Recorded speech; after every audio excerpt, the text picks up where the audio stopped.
Hello, I wanted to do a follow-up video on the trade that I'm in just now. This is RES, and I bought this because it was coming out of a cup and handle pattern. I took a long position on the breakout here at 22.37, and I rode this little wave up here, and I knew at this point in here I'd have to sit through a kind of normal reaction, and I ended up riding this wave down here as well.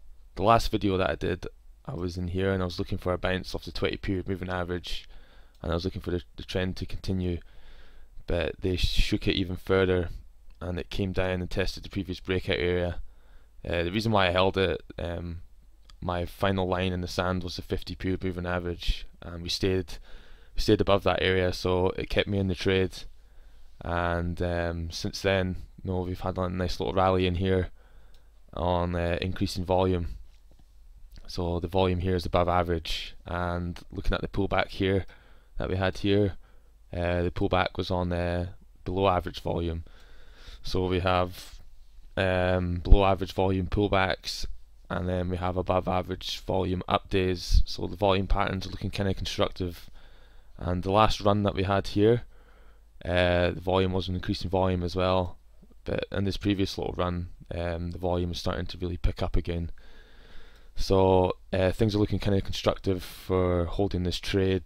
I don't see any reason or sell signals yet, and the general market itself is relatively healthy.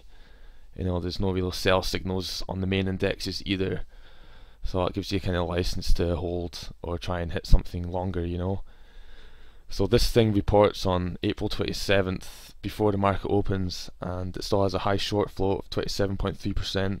So no doubt the shorts are going to get kind of nervous coming up to that earnings report, and those guys are going to want to exit their short positions. So I'll probably be looking for a further little squeeze in this.